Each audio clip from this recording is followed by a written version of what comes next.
साल शिव जी को 1 लोटा जल चढ़ा, सावन का पहला दिन लगे 2 लोटा जल चालू कर दो।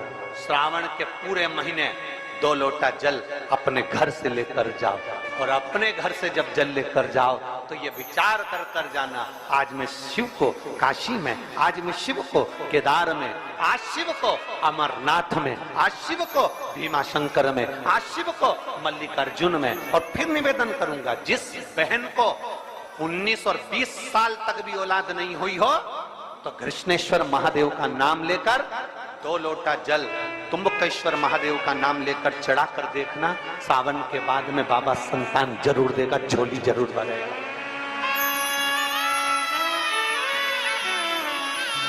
कहीं नहीं जाना, अपने नजदीक में, अपने घर के पास में, अपने मोहल्ले में, अपनी गली में, अपने चौराहे पर, अपने घर के पास में जो शिवालय हो, जो शंकर का मंदिर हो, वहां जाओ, 2 लोटा जल समर्पित करो। और फिर निवेदन करूंगा, जल से ज्यादा जरूरी है मेरे भोलेनाथ जी के मंदिर की सफाई करना। अब कीचड़ चालू हो जाएगा, पानी चालू हो जाएगा, सावन का महीना चालू हो जाएगा, अपने साथ एक कपड़ा लेकर जाओ, बाबा के मंदिर को पूरा साफ कर कर, बाबा के शिवलिंग का स्नान कर कर, बेलपत्र निर्माल्य जितना पड़ा है उसको उठाकर कहीं विसर्जन के लिए, किसी नदी तालाब बावड़ी में नहीं, किसी कुएं में नहीं, निर्माल्य तालाब में, नदियों में, बावड़ी में डालने के बाद वो निर्माल्य सड़ता रहता है, नदी नाले का पानी सूखता रहता है, उसमें कीचड़ इकट्ठा हो जाता है। उस निर्माल्य को इकट्ठा करो, गाड़ी में भरो, किसी एक खड्डा खोदकर वहां दबाकर उसकी खाद तैयार करो, और बाद में बेलपत्री के वृक्ष के नीचे उसको डालते रहो। पर ध्यान रखना कि निर्माल्य हमें नदी तालाब बावड़ी कुएं में नहीं डालना, उसको एकत्रित करना है। शिव के मंदिर की जितनी सफाई कर सकते हो, शंकर के मंदिर को जितना साफ कर सकते हो, शंकर के मंदिर को जितना निर्मल कर सकते हो, उतना करो। अपने मन में एक भाव बना लो, जैसे भगवान विष्णु ने एक भाव बनाया था, सावन के महीने में 108 कमल के पुष्प शंकर जी को दूंगा। पार्वती जी ने भाव बनाया था, श्रावण के महीने में शंकर जी को 2 लोटा जल समर्पित करूंगी। माता सती जो भगवान शंकर की अर्धांगिनी रही, उन्होंने भाव बनाया था, मेरे देवादिदेव महादेव को रिझाने के लिए मैं भगवान शंकर की 108 वृक्ष लता से स्नान कराऊंगी। ये अपने भीतर एक संकल्प अपने भीतर लेना है कि श्रावण के महीने में हमें शिव को कैसे रिझाना है, शंकर को कैसे प्रसन्न करना है, शंकर को कैसे प्रकट करना है, शंकर को कैसे प्राप्त करना है, शंकर को कैसे अपना बनाना है, शंकर को अपने करीब में कैसे लाना है, शिव को अपना कैसे बनाना है, ये अपने ऊपर निर्भर करना है।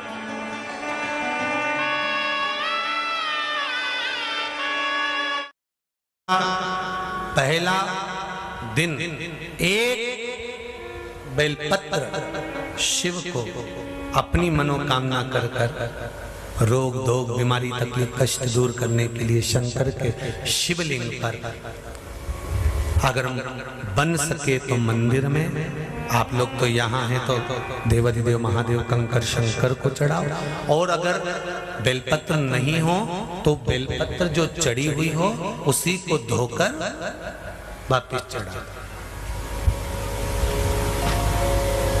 वापिस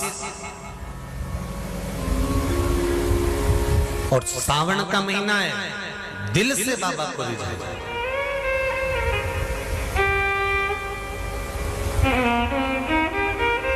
हम धर्म करने के चक्कर में, परमात्मा के भजन के चक्कर में किसी का अपमान ना करें। इसका सावन के महीने में 2 लोटा जल महादेव जी को चढ़ाने के लिए जाओ, तब 3 चीजें अपने अंदर धारण करना। पहले नंबर का तो 2 लोटा जल जब घर से लेकर जाओ तो जरूरी नहीं कि दोनों हाथों में लेकर जाओ, एक लोटे के ऊपर दूसरा लोटा रखकर दूसरा हाथ से अगर कोई काम हो, पल्लू लेना हो या कोई कार्य हो तो कर सकते हो। नहीं तो तुम 2 लोटा हाथ में रख लो और पल्लू डालना ना सिर पे, जरा सिर पे पल्लू। अब वो तुम्हारा लोटा हाथ में, बेचारा वो भेरू पल्लू रख, ठीक है, थोड़ा और खींचो ये बाजू का, तो पल्लू वो भेरू ने और खींचा है, ठीक है, ये पल्लू मारा मुंडा में दे दो, अब ठीक है।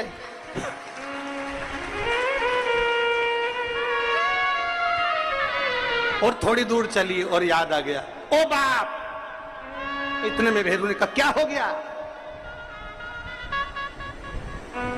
क्या हुआ? वो हमारे फूल माला की पन्नी तो वहीं रह गई, जरा उठाओ, उठाओ जरा, ये ले, कमर में खोसी दो, बच्चे खोचे, कमर में पन्नी। और कैलाश पर्वत पे जाके रहूंगी, भोले को अपना। अब पति भी के अच्छा शंकर हुआ और अच्छा जल हुआ। दो निवेदन है, अगर 2 लोटा हाथ में ना तो एक के ऊपर एक लोटा रखकर भगवान की भक्ति धारण करते हुए 3 चीजों में एक चीज जल 2 लोटा, दूसरा श्री शिवाय नमस्तुभ्यम का जाप पूरे सावन के महीने में से कम 5 दिन ऐसे निकालना कि बेलपत्री के पेड़ की छांव में बैठकर हम श्री शिवाय नमस्तुभ्यम की कम से कम 1 माला जरूर कर लें, जरूर। और मान लो अगर बेलपत्री का पेड़ नहीं मिले, तुम्हारे आसपास में नहीं मिले, तो फिर एक काम करना, शंकर जी के मंदिर की बेलपत्र मिली जाए, उसको सिर पे, हमारे यहाँ कहते हैं आंवले के वृक्ष का जब आंवला नवमी आती है ना, तो आंवला नवमी आती है और आंवले के पेड़ के नीचे जाकर भोजन नहीं कर सकते, आंवले के वृक्ष के नीचे नहीं जा सकते, तो आंवले के वृक्ष की पत्ती को सिर पे रख के भोजन कर लो, तो कहते हैं कि हजारों अश्वमेध यज्ञ के पुण्य के बराबर, भंडारे के बराबर भोजन प्राप्त हो जाता है। आंवले के वृक्ष की पत्ती, तो वो बेलपत्र भी मस्तक पर बाबा को प्रणाम कर कर फिर वही बेलपत्र का आनंद करते हुए भाव से उस बेलपत्र को मात्र शीश से लगाई लिया ना, मस्तक पर चढ़ाई लिया ना, तो भी भगवान की विरल भक्ति प्राप्त हो सकती अभी। और मान लो बेलपत्र भी ना मिले, तो बेलपत्री के वृक्ष की थोड़ी सी मिट्टी अपने मस्तिष्क पर लगाकर, मस्तक पर चढ़ाकर भी हम जाप कर सकते हैं। बेलपत्र के वृक्ष की मट्टी का भी चंदन हम लगा सकते। चंदन विश्वास है तो परमात्मा, मानो तो मैं गंगा मां हूं और ना मानो तो बहता।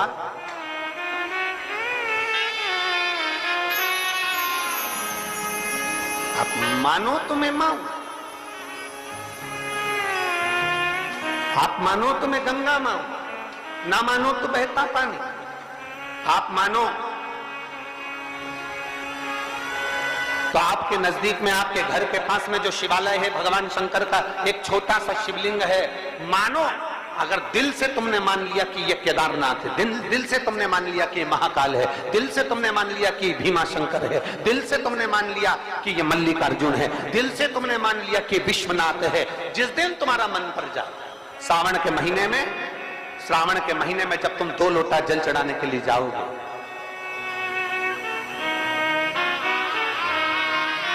श्रावण के महीने में जब तुम 2 लोटा जल चढ़ाने के लिए जाओगे और 2 लोटा जल तब तुम अपने हाथ में लेकर चढ़ाओगे, जिस दिन तुम्हारा चित्त में मन में आ जाए कि आज मैं विश्वनाथ नहीं गई हूं, मैं सावन के महीने में मैंने विश्वनाथ का दर्शन नहीं करा है, सावन के महीने में मैं काशी नहीं गई, सावन के महीने में मैं गंगा के घाट पर नहीं गई, जिस दिन सावन के महीने में तुम्हारे मन में आ जाए, 2 लोटा जल लिया, शंकर जी को चढ़ाते हुए अपने मन में विचार कर लिया कि मेरे विश्वनाथ, मैं तुम्हारे दरवाजे तो नहीं आ सकी, पर मेरे जल में अगर बल होगा तो इस जल को आप वहां से यहां आकर स्वीकार कर लोगे। वो विश्वनाथ,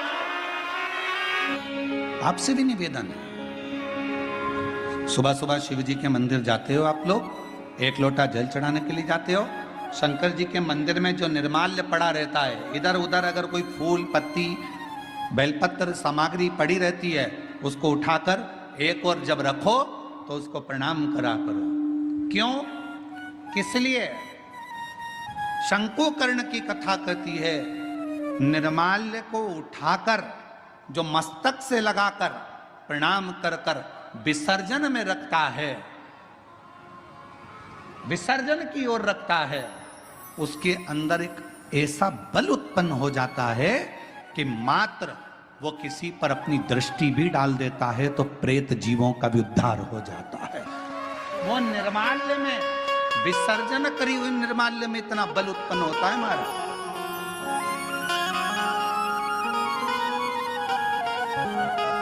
यज्ञ, हजारों हजारों सिद्धि यज्ञ, सारे यज्ञों का अगर पुण्य फल प्राप्त करना है तो 3 वृक्ष ऐसे हैं जिन वृक्ष की त्रिवेणी में अगर एक बार भी अगर मौका लग जाए इन 3 वृक्षों का स्मरण करने में, पहले नंबर का बेलपत्र का वृक्ष, दूसरे नंबर का पीपल का वृक्ष, तीसरे नंबर पर है महाराज भगवान देवाधिदेव महादेव की कृपा से शमी का वृक्ष। अगर कहीं योग से बन जाए, आप रास्ते से निकल कर आ रहे हो, कहीं पीपल का पेड़ मिल गया, जल चढ़ाया, बेलपत्र मिल गया, शमी पेड़ मिल गया, जल समर्पित कर दिया, जल समर्पित करते करते आप अगर कहीं 3 वृक्षों पर आ रहे हो तो हजारों हजारों सिद्ध यज्ञ के फल प्राप्त हो।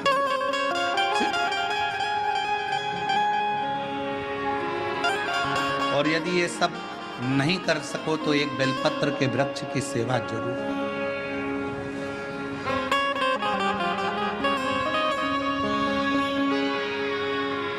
एक संकल्प लो, आप और हम सब मिलकर उसको पूरा करें। सावन के महीने में एक बेलपत्री का वृक्ष जरूर लगाएंगे, ये नियम आप और हम लेकर। लगाओगे? जम के तो बोलो, पक्का? बकरी खाए वैसा तो नहीं है? नहीं ना? संभालोगे उसको, प्रयास करोगे ना?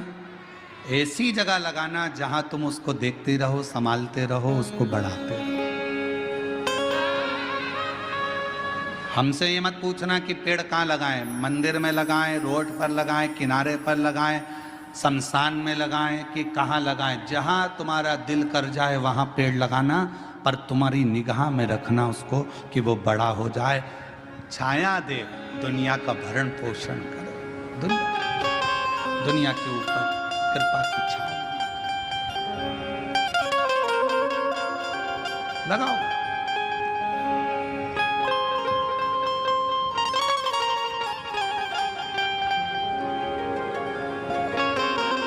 शंकुकर्ण